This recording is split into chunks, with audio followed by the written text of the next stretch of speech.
Behold, the follow-up of one of the greatest film franchises of all time. Caesar was a complicated character. He was an ape that led a revolution that had some very human demons deep in his soul. Unfortunately, Noah isn't that guy. So Noah is our new protagonist in this new trilogy, and it's unfortunate that he has to start off on the back foot. It sounds unfair, but Noah will inevitably be compared to Caesar.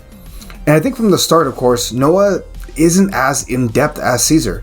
He's only had one film to develop, but even if we compare Caesar from the first film to Noah now, Caesar began as a baby and grew into a man-ape, who was intelligent, who forged an escape plan that most humans wouldn't even be able to think of.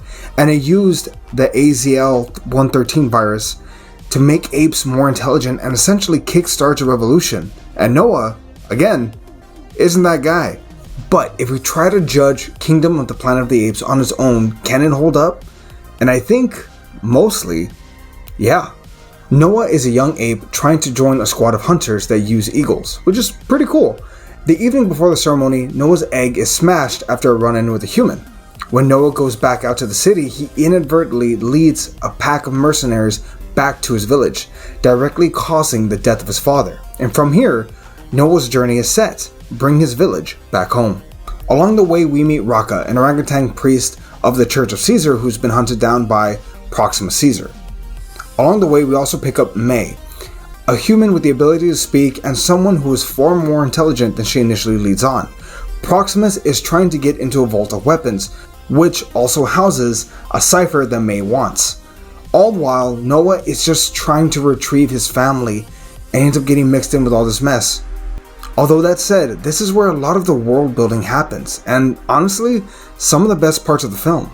It's so interesting to me that in the span of just 300 years, apes have formed their own small fiefdoms, villages, and their own cultures and traditions that have coming-of-age moments. I love how you would assume that all apes know of Caesar, but no. It's a religion that's only regional. The world doesn't know his story. Only a few with even lesser twisting Caesar's words to fit what they need. It's also shocking how human these apes are, with the inevitability that there will be a hierarchy, a king that uses religion to control his subjects. Proximus isn't even completely a bad guy to a point, he just craves knowledge. He's a bad guy when he kidnaps other apes to be a part of his kingdom, but nowhere near the abuse that the other apes suffered in the previous films. They eat, they drink, they have, to some degree, a large amount of freedom. That said, Noah is a solid hero, but he falls kind of flat. He does take it upon himself to look for his clan and save them, but he falls just short of taking down Proximus, and that's unfortunate because he begins as this very confident adventurer, but he doesn't really end it that way. In the climax, Proximus and Noah battle in front of other apes, and instead of killing Proximus and corrupting his soul, much like Caesar, Noah uses the eagles to get the win. It's not as flashy and it's rather clever, but it still feels like it falls short of changing Noah on a level that I think most people wanted. The first trilogy was built on the corruption of a soul and the heavy burden leadership takes on anyone. Noah having to kill to save his village would have been a perfect way to set him up for a sequel. Can he come back from this murder? Can he cleanse his soul? Where Caesar couldn't. Kingdom of the Planet of the Apes also arguably calls into question most of our inability to be indiscriminate.